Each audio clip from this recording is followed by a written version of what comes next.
Imediata palavra, porque nós vamos falar a nossa mesa, a palestra é relativa ao direito à razão, e vamos falar sobre Camus, a essa hora, né? Camus e a razão. Essa missão só poderia ser feita realmente pelo professor Ricardo Arori. Sua palavra, então. Bem, não poderia começar de outra quadra a minha fala, senão com um aplauso da professora Clarice. O exemplo que se trava aqui, certamente eu subscreveria o que foi dito pelo professor Saulo. Um dos exemplos mais importantes que a universidade promoveu nesse semestre. Eu acho que esse encontro de instâncias que na simplificação do horizonte cartesiano se apresentaram tão distantes, né, nessa mística iluminista, nada estoica, construída com essa razão virulenta que imantou o início o início do nosso século XX levou ao choque que produziu essa nova razão, que é o que nós vamos enfrentar hoje. Parabéns, professor. É um orgulho participar de um evento desse. É um orgulho trabalhar ombro a ombro no grupo de pesquisa ao lado da professora Clarice, assim como da professora Lenara, né, na instituição que eu me encontro. E, bem, o tema não poderia ser mais próprio para o momento em que a gente transita. Direito e razão, com o desafio de Albert Camus. O nome da sensibilidade possivelmente principal do que nós podemos fazer no recorte da primeira quadra do século XX. Camus. Raison avec que Albert Camus, melhor talvez consiga sintetizar essa frase de Pascal, dessa vivência desse paradoxo do José Pesant, do homem nesse véu da humanidade. Mas um véu da humanidade num contexto. E contexto, para se falar em Camus. Por quê? Nós falamos de uma alma sensível, nascida em Argel no começo do século. Talvez por essa razão eu tenha escolhido a obra que me serviu de coluna vertebral para a minha intervenção nessa manhã, que paradoxalmente não sabe se é frio ou se é quente, como Camus, e que me fez então escolher a obra O Estrangeiro. Né? Eu era instado a trabalhar com a peste pelo momento em que vive o Brasil. Mas o Estrangeiro também é fenomenal pelo momento em que vive o brasileiro. Às vezes, estrangeiro na sua própria instância e periférico nos seus próprios centros.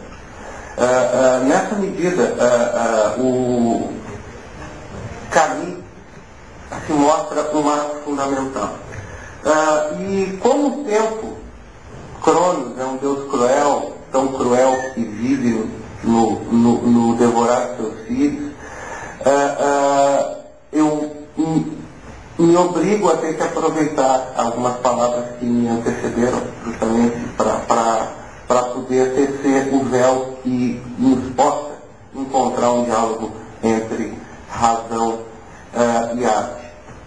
Para tanto, relembro a vocês que quando se saiu do seminário de Kafka, se via que nós nos encontrávamos num momento em que Kafka espelhava isso na sua obra. Um grande momento de incerteza, para a gente poder aquele pensamento primordial de Heisenberg, que é projetado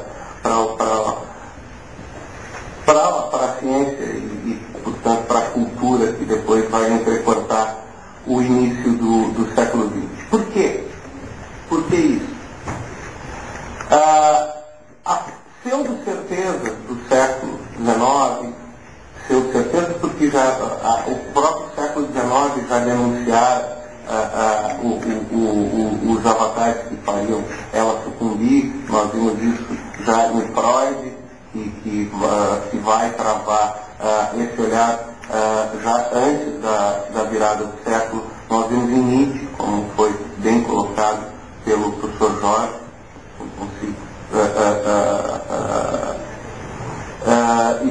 imaginar um enfrentamento diferente para a temática, e mesmo nas ciências, Poincaré nos demonstrava a questão da impossibilidade da apropriação do espaço-tempo em certeza absoluta, né, a partir da própria equação logística.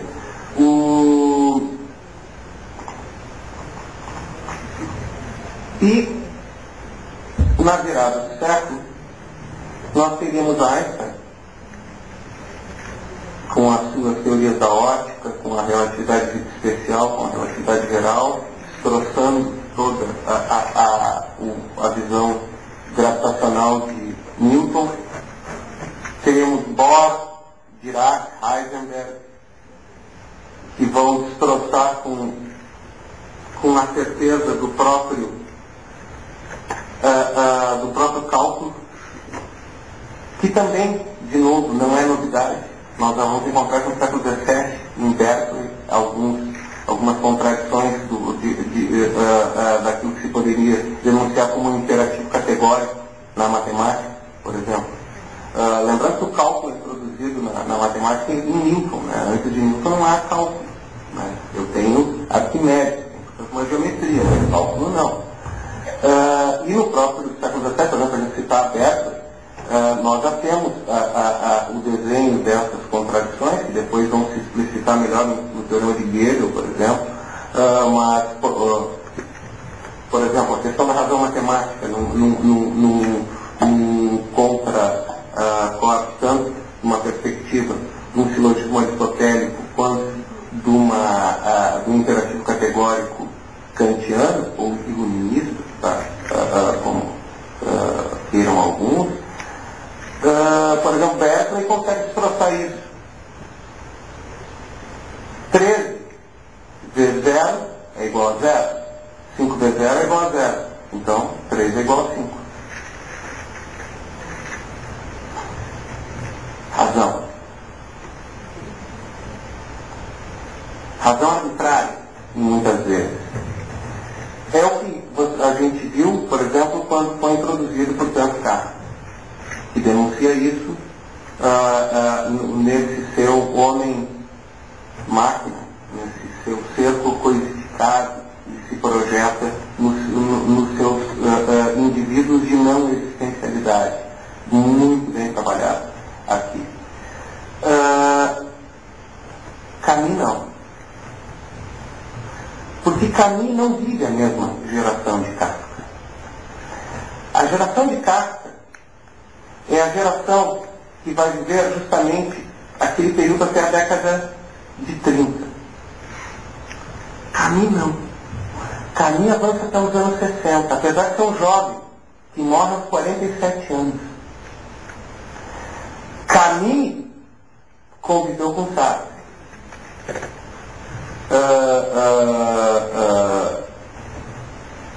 Escreveu ao lado de Sartre, se degladiaram, como todos os construtores acabaram por fazer entre si, mas, portanto, viveu uma outra geração.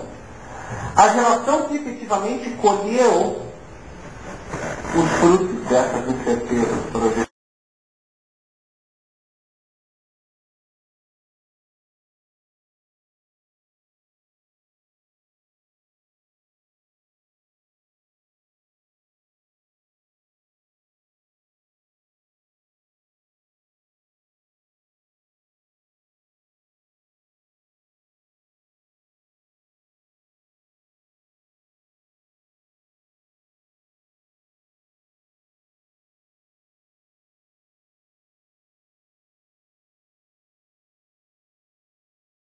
Projetado no início do século. Camus vivenciou duas guerras, nasceu na porta de uma, Quando ele morre, está em curso o conflito da Coreia, vai estourar Vietnã. Teve Primeira e Segunda Guerra Mundial, uma coisa que é muito distante de nós, mas muito presente para o europeu e para o argelino, como está claro no estrangeiro. Ele é um francês em colônia e, portanto, um europeu por excelência. Ele está em Derrida, está muito presente no discurso de Derrida, também um filho de Argel, também um construtor, também um filho de Camille.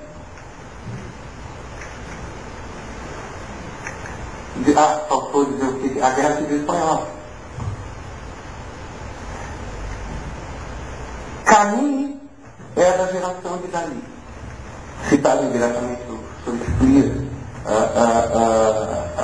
aqui ontem. Qual o sentido da razão de Camille? O sentido da desrazão.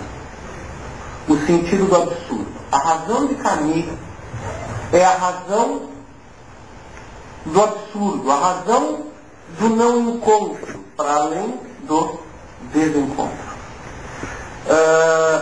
Isso vai estar presente na vasta obra de Camille, para além da literatura cruda, no teatro. Camille tem diversos ensaios para revistas e jornais, tem uma extensa produção jornalística, inclusive na sua vivência anárquica. Camille tem uma militância política forte, porque ele, sartreanamente, aqui eu entendo que não tem como se fazer uma ponte, ele dizer heideggerianamente, porque dizia eu, a vivência são de situações geracionais distintas, né?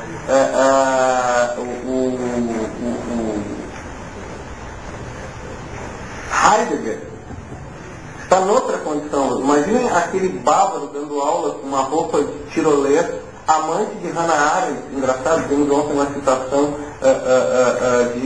do primeiro marido de Hannah Arendt, chifrado por Heidegger. Engraçado isso, vestido de tirolesa, na Alemanha nazista. Né? Isso é paradoxal, isso é caminiano. Isso é um absurdo. Porque a vida é absurda. E Camille consegue coletar essa fractalidade para a sua literatura. E aqui vivenciar a sua filosofia, porque aqui está a última parte, né?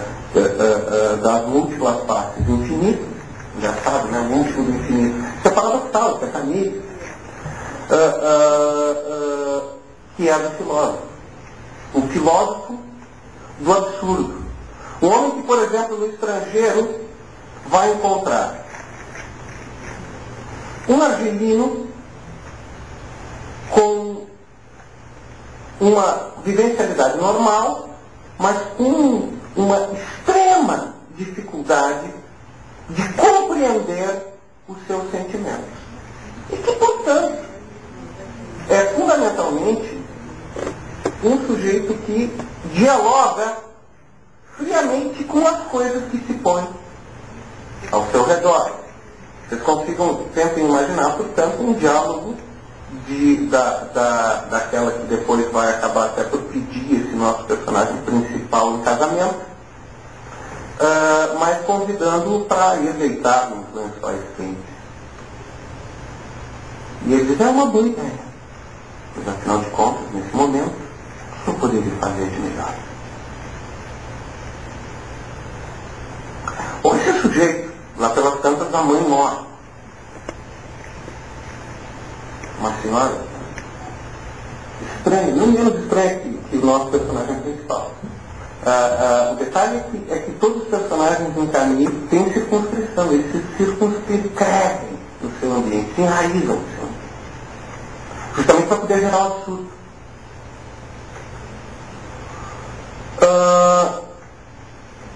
Este sujeito então vai para o enterro da mãe, lá ele vai ter uma estrutura relacional correlata a isso que a gente está colocando, né? Não vai conseguir se expressar e não chora no enterro. Enfim, volta, continua a sua vida e lá pelas tantas ele acaba por matar outro indivíduo na cidade. No julgamento, a coisa menos relevante no desenrolar do fato é a morte da vida. O que interessa ao desenrolar do julgamento é o modo como o nosso personagem se circunscreve. É isso, é julgar. E o que ele se pergunta o tempo todo é, mas muito bem, mas aonde isso alteraria o elemento que me traz a estar aqui? E isso nos remete justamente ao absurdo. As coisas vão se pôr. É o que remete a mim. Elas vão se pôr. A questão é como elas vão se pôr. Porque se porão. E a questão do termo que eu usei, que parece cacófono, do ser porão, é intencional. Porque o porão remete ao oculto. É aonde nós botamos os nossos móveis que nós não queremos que estejam no público. Na esfera do público. Mas que tão pouco nós queremos conviver na nossa esfera do privado. Eles não cabem na sala. Mas tão pouco cabem no quarto. E não se cruzam como um foyer de entreponto nisso, que seria um hall. O lugar é o porão. É o ocultamento. A ocultação.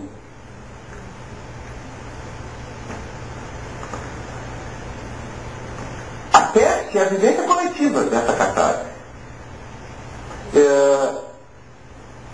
E vejam como isso influencia e se projeta para bem além do que, por exemplo, nós vemos em Kafka, que está presente em Metrópolis, que está presente no ser também que se coisifica para virar uma criança androide. Observa, Kafka está em Kubrick. Onde caminho?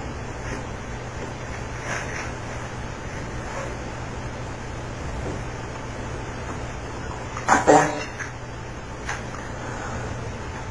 Conta a história de uma cidade que se isola por uma peste imaginária.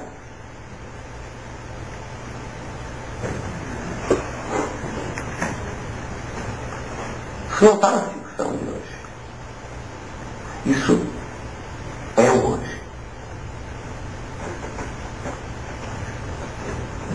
Nós nos isolamos nas nossas pestes imaginárias, coletivamente.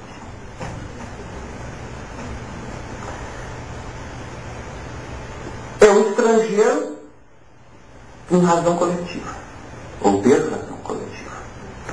Eu separei um trecho de uma entrevista de Camille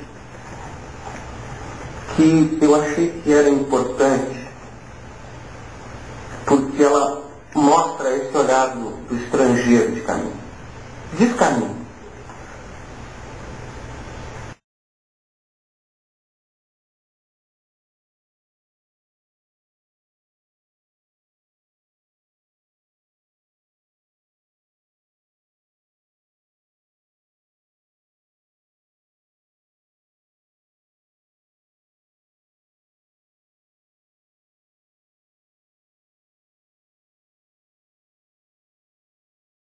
mostra esse olhar do estrangeiro de Camille.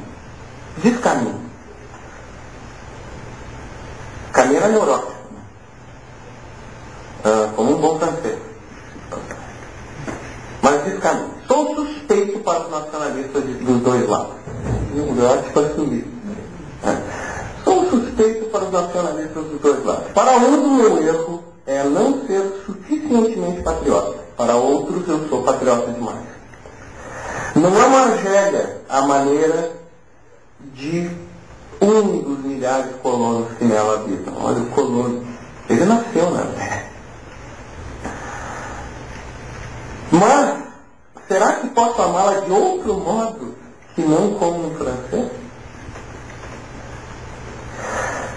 O que muitos não compreendem é que a amo como um francês que ama os árabes e deseja que na Argélia, como em sua sua terra, assim todos se amem, sem que por isso mesmo ele se sinta um estrangeiro.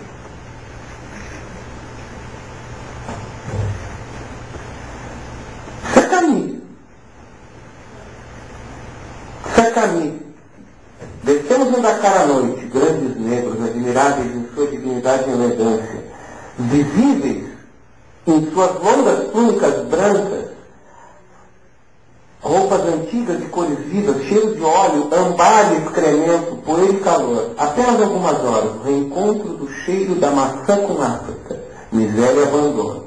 Aroma virgem, ao mesmo tempo forte, cuja sedução só eu conheço. Camille é o Borges do começo do século. Aonde não há razão, a razão é a dor. A razão é a desrazão. Queridos, isso é fundamental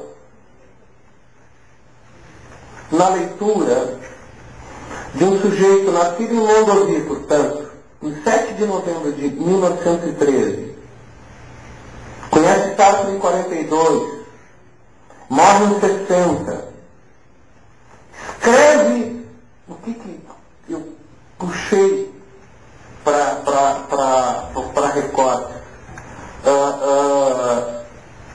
Revolta no Leastur, o avesso e o direito, L'Envers du Droit, isso aí, essa é uma obra que tem que ser lida. L'Envers du Droit tem que ser lido. É uma obra que é um enfrentamento diretamente sobre o direito. Enfim, podemos até hoje voltar a ela. Núpcias, o estrangeiro, mito de Sísifo. Le Malentendu, o mal entendido é também uma obra central no pensamento caminiano. Le trait à mi alemã é um diálogo com o pensamento heideggeriano que é fundamental. Calígula, que depois é editado como peça, enfim, Estado de Sítio, Actuel 1, Homem Revoltado, Actuel 2, L'été, Requiem pour un homme, A Queda, Exílio Reino, Actuel 3, Discurso da Suécia, publicado juntamente com Envers du Droit, mas hoje tem texto próprio. Le Procédé, Os Processos é uma obra que também foi transformada em peça teatral. Resistance, Rebelião, A Morte Feliz, enfim, Primeiro Homem, A Peste, Camus, meus caros. Camus é um homem que teve essas suas razões edificadas justamente nos seus tropeços. Em que pese Camus ter chegado a receber um prêmio Nobel de literatura, ter ido conhecer Sartre, porque na mesma festa Sartre faz um comentário ao se referir sobre o estrangeiro. Ele diz assim, o homem que escreveu O Estrangeiro é um autor que eu gostaria de conhecer. E a partir daí Camus vai buscar Sartre, eles começam um discurso comum. Depois Camus passa a escrever um jornal, ainda sem se valendo de um codinome, ele faz isso por 3 ou 4 vezes durante seus 47 anos de vida. Mas ele é muito duramente criticado pelo Sartre, que é um momento de crítica ao marxismo. Aliás, é importante resgatar a noção do marxismo, como é que ele se projeta aqui em Camus, essa questão do evento que ascende nessa lógica marxista. Isso está muito presente em Camus. Mas, enfim, então o Sartre faz essa crítica forte a um texto jornalístico do Camus, e a partir dali começa o dissociar dos dois. Com 47 anos ele morre. Aos 36 ele tem uma noiva que é apaixonada, e ele a perde eles são casados, enfim, ela morre num desastre de carro. Né? Uma coisa meio Lady Di. Mas enfim, é muito marcante e reedifica a visão de Sartre. Também uma coisa importante para a gente colocar aqui é a questão do divino, né, em Sartre. E isso é reconstruído com a morte da sua noiva. Mas enfim, Camus desponta com Sartre, com Malraux, com Graham Greene, com Hemingway, num determinado momento da humanidade, aonde, justamente, assim como em Melville, nesse período do pós-guerra, há uma denúncia de que essa razão iluminista, que é o que vive a gente usar um termo bem código civil, aquela sociedade média, aquela sociedade burguesa, aquela razão projetada é o que eles é denunciado fundamentalmente nesse núcleo da obra sartriana, caminiana. O Camus, então, vai ser um encontro fundamental nisso tudo. Por quê? Porque ele vai nos mostrar que as coisas se dão independentemente das costuras que nós possamos fazer para que elas aconteçam. E isso é fundamental enquanto desafio à razão iluminista. Observem que esse tipo de colocação seria impensável na literatura do século XIX, na literatura romântica do século XIX. Eu não tenho aonde opor isso. Como eu também não tenho como colocar isso na literatura da Idade Média, esse desencontro. Vamos pegar o recorte esse recorte de literatura. Vamos fazer grandes saltos. Vamos pegar a questão da Idade Média. Estamos saindo do romance de cavalaria. O de cavalaria, enfim, é o bardo, né? Que senta junto aos seus convivas no castelo para contar o quê? As histórias de honras e glórias dentro de uma sociedade miserável, que é onde o que nos resta é correr, buscar o quê? Essas supostas honras e glórias que estariam postas a um indivíduo para ser desbravados por ele ao longo da sua vida, para que enfim encontrasse uma boa morte. Essa vivência que é desafiada já na Renascença, onde o homem começa a se situar como sujeito, tem, por exemplo, a sua travessia literária posta no Dom Quixote. Né? Cervantes edifica isso na sua obra, onde a cavalaria passa a se situar numa condição de fantasia. O recorte do salto do século XX edifica isso numa condição contrária, onde o homem já está numa situação de mundo. Eu me lembro que eu tive a oportunidade de participar do grupo que gestou o que hoje é seminário, que era o novo órgão, ano passado com a professora Clarice, semestre passado com a professora Clarice. A gente já está falando de Kafka, né? Foi um encontro de Kafka, né? Tem os outros rostos que estão aqui. E eu tive a oportunidade de dizer que o Dom Quixote importava na metamorfose pelo olhar do moinho. Porque justamente a transformação era externa ao homem naquele momento. No Kafka, a transformação se dá a partir dele. Por isso a metamorfose muda de lugar. Em Camus, 2 gerações depois, a metamorfose está posta. Ele vive na metamorfose. E justamente como a lagarta que sai da crisálida, ele não consegue perceber e edificar o novo meio. E, portanto, em larga medida, ele é fenomenológico. E, portanto, não há como não se surpreender no absurdo que fica parecido isso. Há um encontro aqui com Sartre. Claro. E, portanto, também com Foucault. Com toda a lógica construtora. Por quê? Porque a lógica imposta aqui, enquanto razão-tempo, ela é genealógica, para se poder compreender. Porque ela não se edifica na razão de temporalidade, mas sim de evento. E nesse ponto, aqui está o marco, o olhar marxista, que envolve, que edifica o pensamento kantiano. Por quê?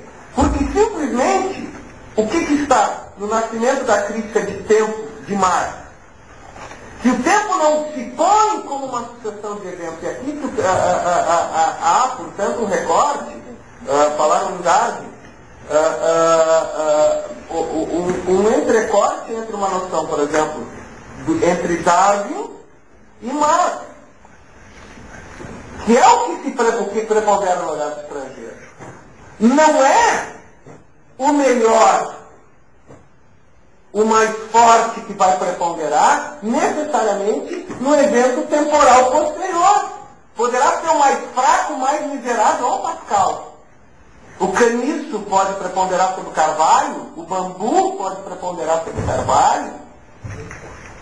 No momento temporal,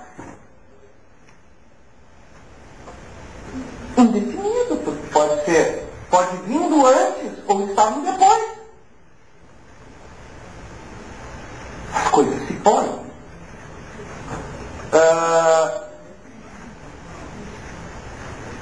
Marx, por exemplo, vai dizer,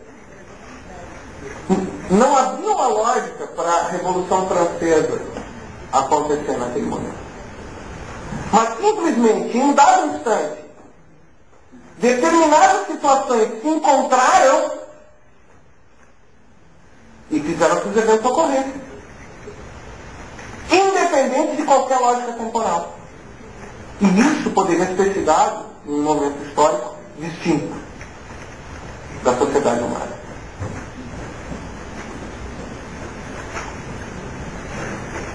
Essa impotência com o curso do tempo e espaço é a tinta dos manuscritos de Camus. É isso que cola o sentido do dessentido de Camus. Para compreender, há de viver. Para vivenciar o absurdo, eu tenho que me soltar de todas as minhas seguranças e me jogar no poço da vida em desrazão. E dela eu vou me erguer. Como algo que eu só saberei quando me erguer.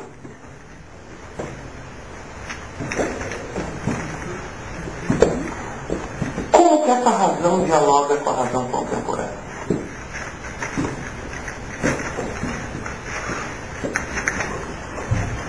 Um pai deve alimentos para um filho. Quanto?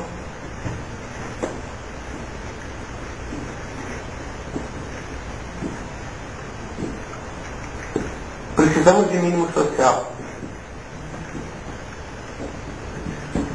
Quanto?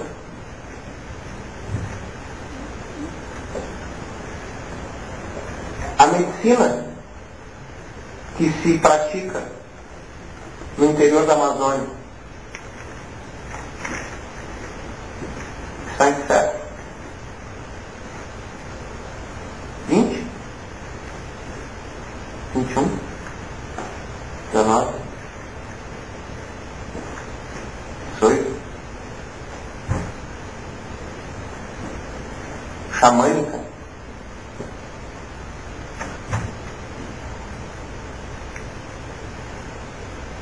Mas a ayahuasca tentou ser patenteada pela Bayer para a medicina do século XXI.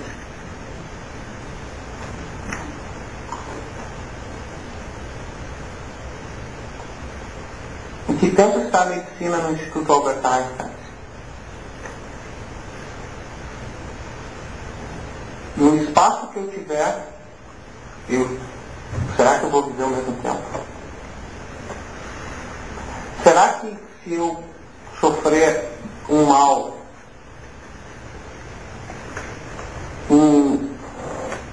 alguma situação geográfica que eu esteja no globo, eu terei acesso ao conhecimento do mesmo tempo que é vivido em outras partes do globo?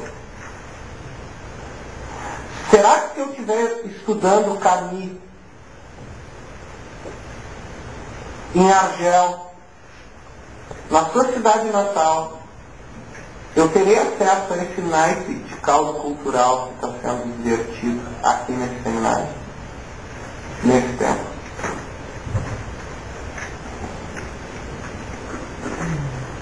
Mas então, as cartas já estão dadas. Esse é o paradoxo. Não, justamente por isso que as cartas não estão dadas.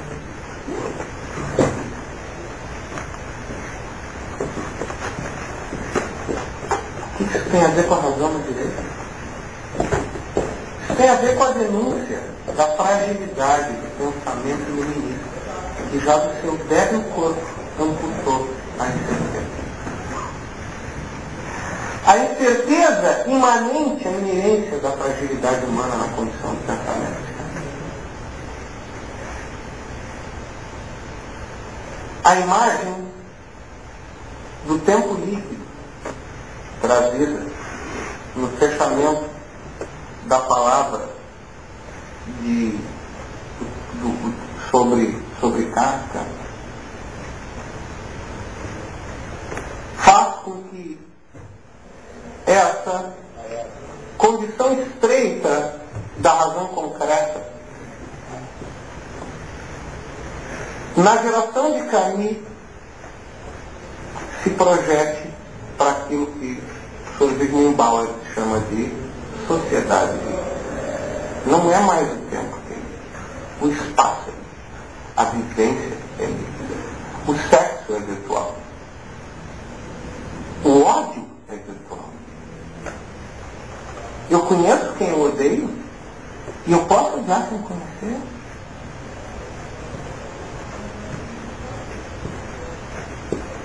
Mas ao mesmo tempo,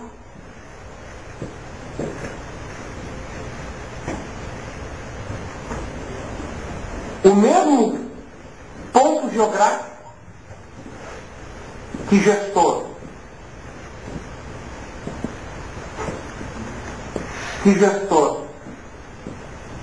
a morte do arquiduque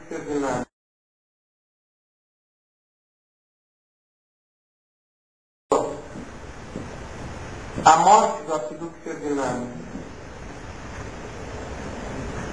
e alavancou a Primeira Guerra Mundial, estava presente no centro dos olhares dos conflitos que fechavam o século XX, cantados pela voz do Bono em Sarajevo. Tudo mudou.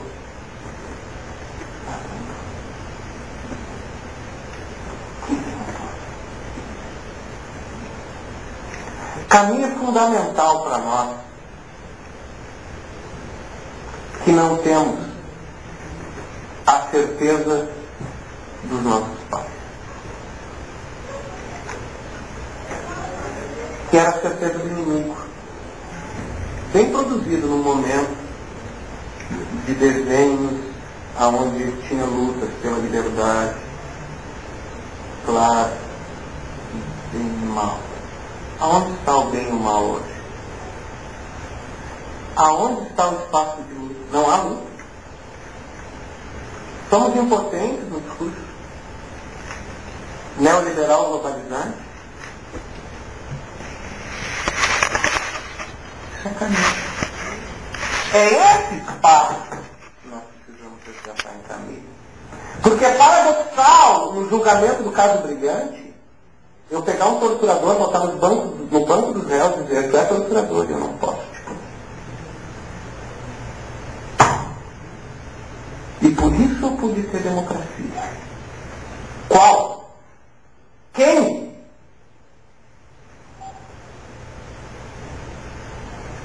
Aqui, caminho. Razão e indefasão. Razão situada para alguém. em algum lugar concreto. Mas para alguém ainda vai ser inexplicável. Vai ser um fulgor da expressão de uma resignação de um Deus ridiculamente mau, ridiculamente culpado de fazer a humanidade se sentir culpada,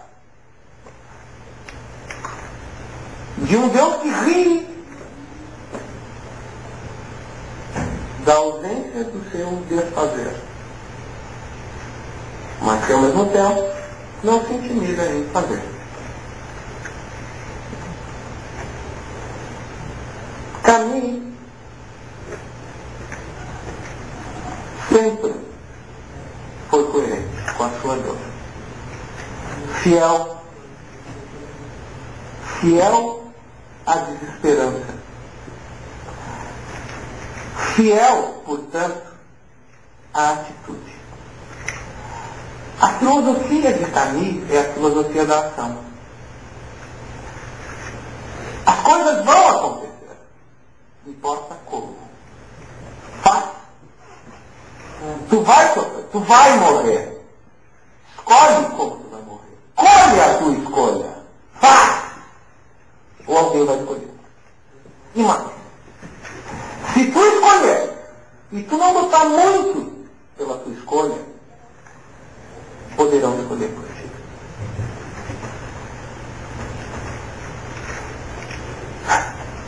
Você me lembra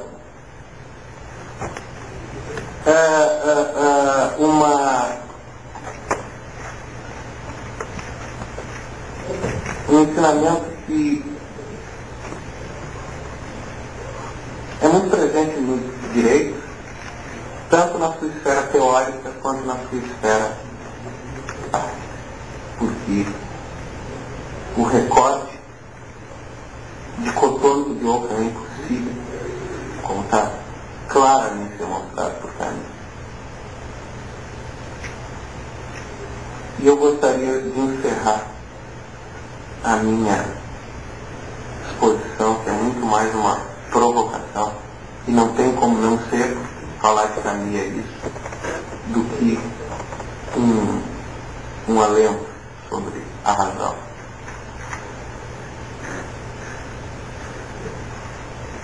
O leão, todo dia de manhã, ele levanta e sai para caçar. Se ele não comer mais que a cota, a cria dele não vai comer e vai morrer. E portanto ele vai morrer. Acorda. Todo dia de manhã, acorda. Sabe que ela vai ter que correr muito. Muito. Porque se ela não correr, o leão vai abater ela.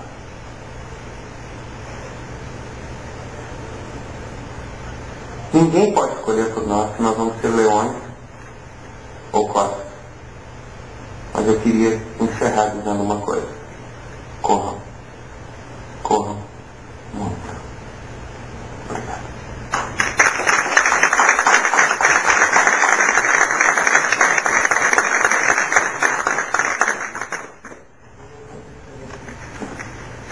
Como esperado, excelente, né? Inclusive, no final, eu digo, essa jornada que está tendo aqui, ela é fantástica porque ela induz justamente isso, a reflexão. A reflexão na própria vida, né? O direito é a vida, né? É a vida. E antes eu fico conversando aqui, direto, eu queria passar à auditória as perguntas, né? Se vocês têm algum questionamento, ou colocar mais alguma dúvida, mais uma inquietude, pode fazer.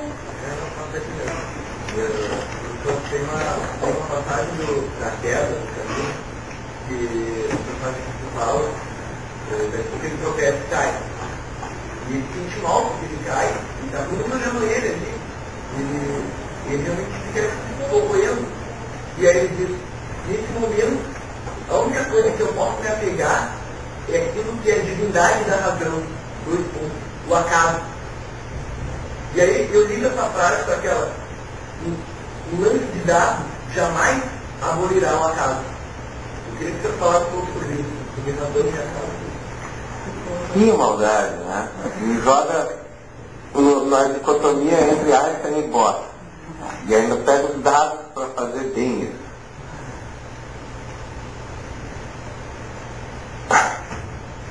Bom,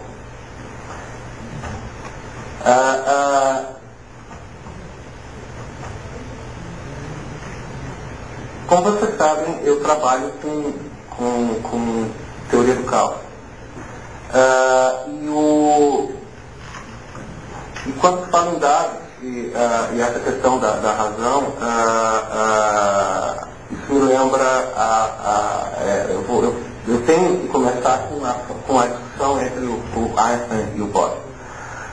Quando o Bohr coloca a visão da quântica para o Einstein, né, da questão das múltiplas possibilidades, do átomo, enfim, e o Einstein responde para ele: tu acredita num Deus que joga dados? Eu acredito num Deus que lê.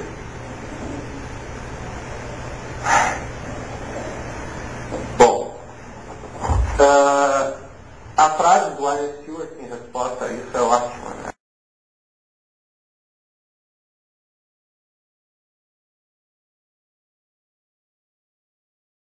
Das múltiplas possibilidades, do átomo, enfim. E o Einstein responde para ele: tu acredita num Deus que joga dados? Eu acredito num Deus que lê.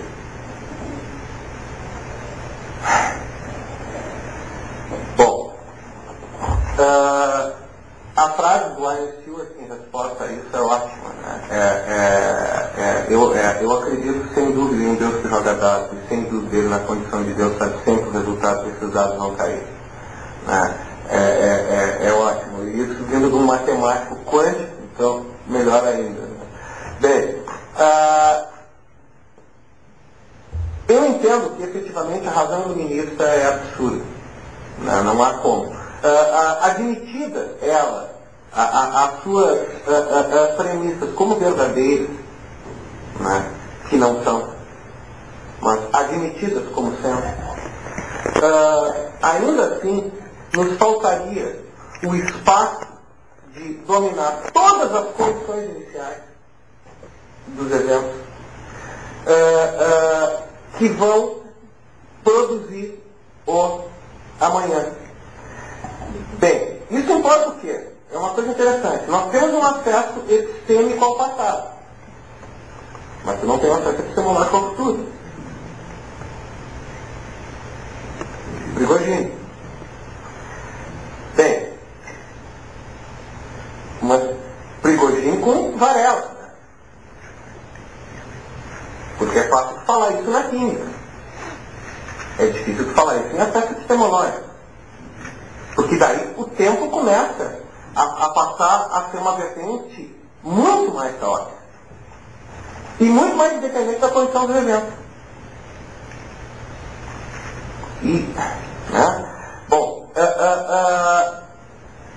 a questão do recorte,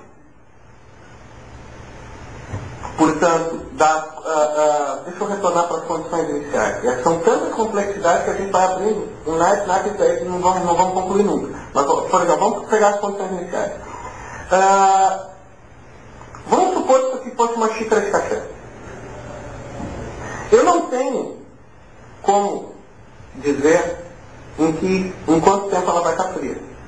Tá? Por quê? Porque isso depende de diversos fatores que vão se projetar aqui dentro. Né? O modo como o ar está transitando dentro da xícara, fora da xícara, a temperatura externa, o próprio ambiente. Enfim, eu vou ter diversos diferenciais que eu vou ter que incluir no cálculo para poder, admitidas as premissas, né, de perfeição, para poder alcançar esse resultado perfeito. E eu não tenho como. Não há como fazer isso. Portanto, se é certo que eu posso dizer que daqui a 15 minutos essa xícara vai estar fria? Eu não consigo dizer, a partir de um determinado momento, em qual instante que ela esfria. Né? Além disso, e agora vem a crítica pós-moderna ainda, vem a sua noção de fria, que é uma noção ainda dada pelo famoso The Observer, né? Esse sujeito meio não edificado no mundo, né? Como a corporação. E eu tenho medo disso, né? Porque, eu costumo dizer, eu temo que não tem alma para salvar ou corpo para punir. E o observador é um recorte assim, né? Qual é o corpo, qual é a alma? É uma coisa meio corporation. Bom,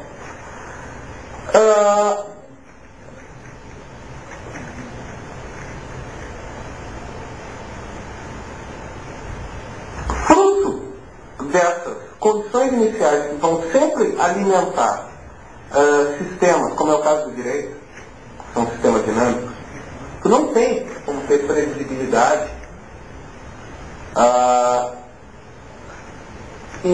não ser em lapsos muito curtos. A meteorologia é assim, a economia é assim, né? O direito é assim, o homem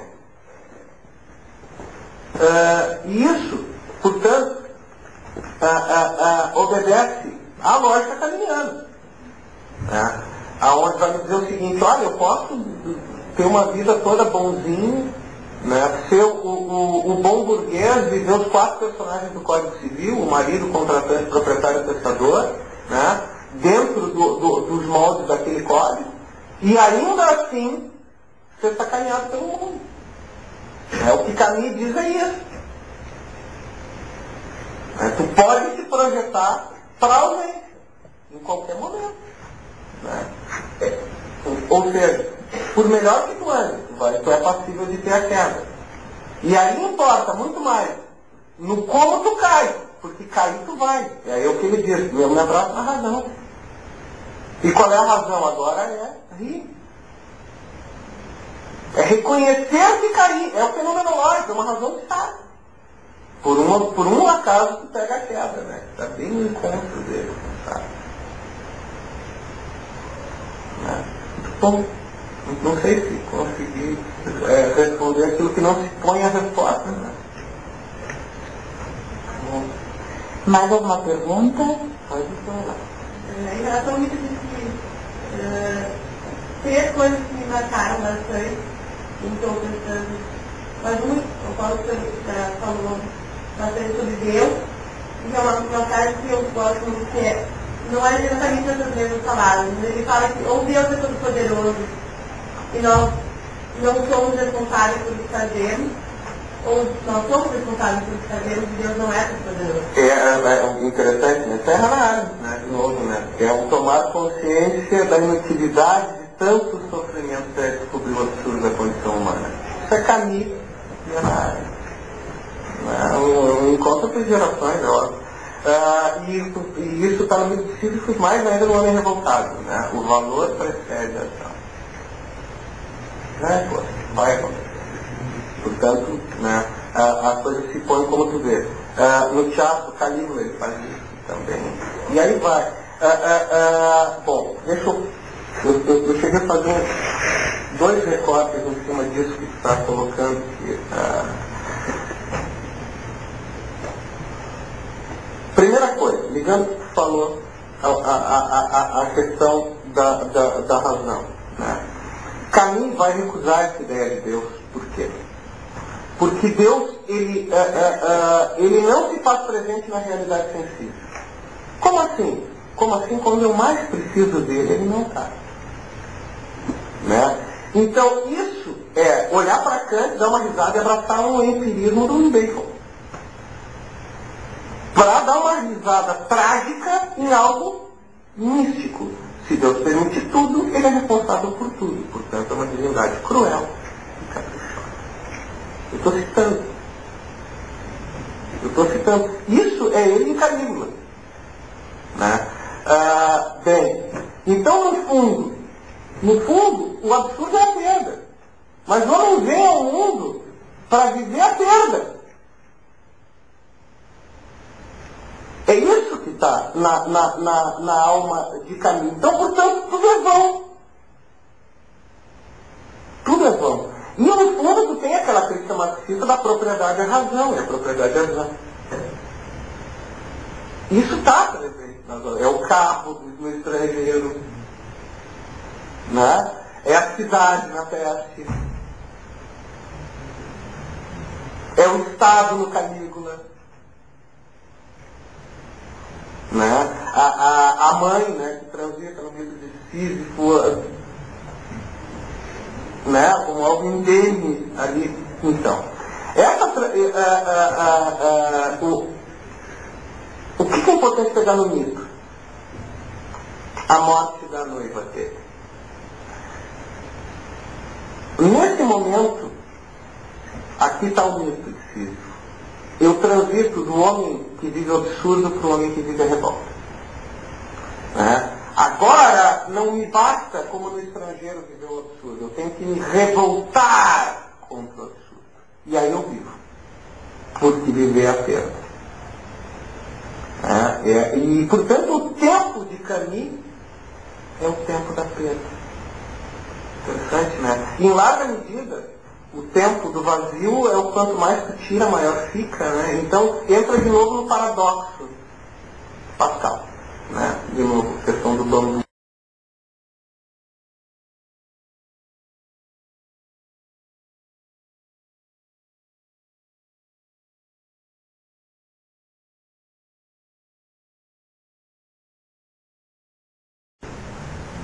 É o Estado no Calígula,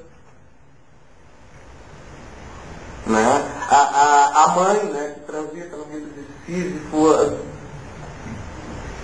né, como algo indene ali. Então, o que é importante pegar no mito? A morte da noiva dele. Nesse momento, aqui está o mito de Sísifo. Eu transito do homem que vive o absurdo para o homem que vive a revolta. Né? Agora, não me basta, como no estrangeiro, viver o absurdo. Eu tenho que me revoltar contra o absurdo. E aí eu vivo. Porque viver é a perda. E, portanto, o tempo de Camille é o tempo da perda. Interessante, né? Em larga medida, o tempo do vazio é o quanto mais tu tira, maior fica, né? Então, entra de novo no paradoxo Pascal, né? De novo, questão do bambu e o carvalho. Não sei se... Eu tenho mais duas perguntas. Uma é que agora que eu lembrei, eu não tinha notado. Camille faz isso. Camille aflora. Camille é o aflorar, né? Vive Camille.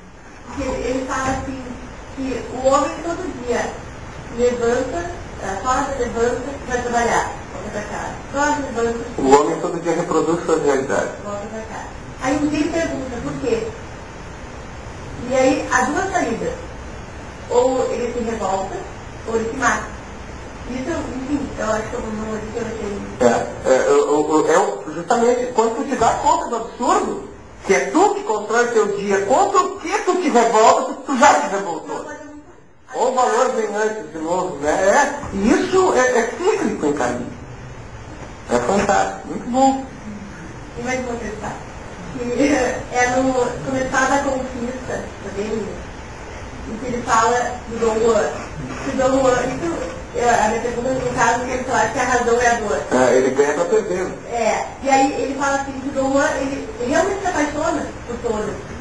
E que, até o fim, e que ele não sofre, ele não sofre, seria para ele, os demais, ele não sofre. Ele não sofre porque ele não tem esperança, e porque ele não é, porque quem sofre tem esperança, e é ignorante, e ele não tem esperança, digamos que não existe e tal, e porque ele não ignora.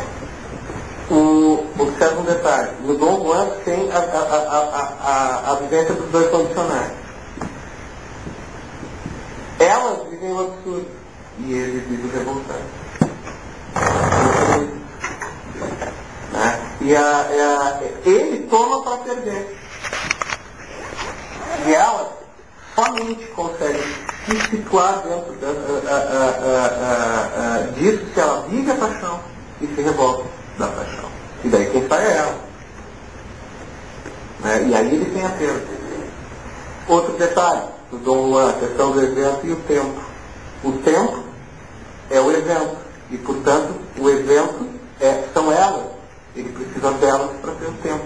A vida dele é ela.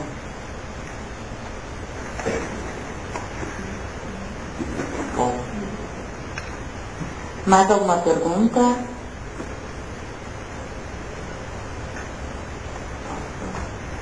Eu estava pensando, não sei se eu vou conseguir formular direitinho.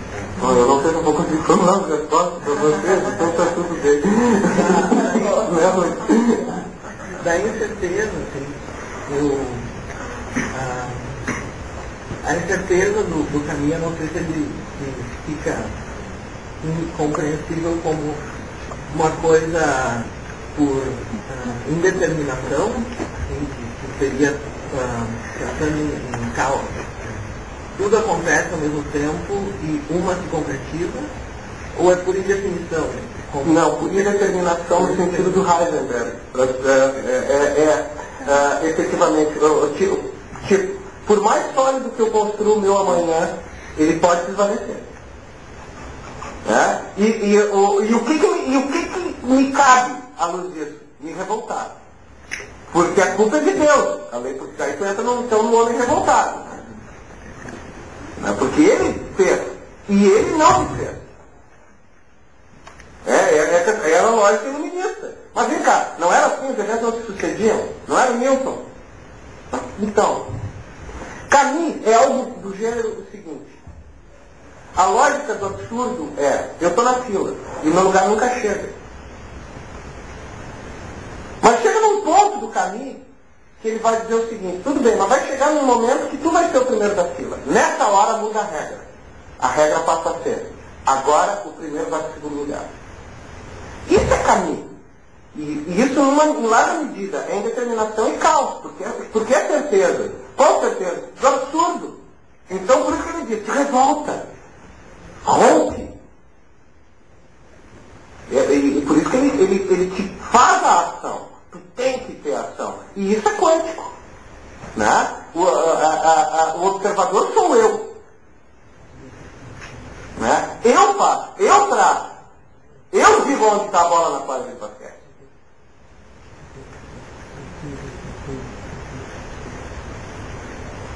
Mais alguém? Não sei se eu como disse, até porque as perguntas de vocês, gente, tem, também as respostas são coisas, né? Pode dizer assim, vamos de que ângulo agora? Né? Porque, e são lindas as perguntas, né? Então, dá vontade de ficar. A manhã inteira do raio também. Dá pra falar. Vamos ver se tem mais alguém aqui. Pelas carinhas, mas com certeza, se houver interesse, né, o professor Ricardo com certeza vai responder com todo prazer, mesmo depois que chegou a professora Ruth, né, para dar a oportunidade para nós podermos escutar e fazer perguntas depois também. Meu muito obrigada, então, professor Arone, como sempre não me surpreende, né, sempre maravilhoso, parabéns pelas perguntas e fiquem conosco aqui para escutar a professora Ruth, parabéns, professora Clarice também. Obrigada. Obrigado.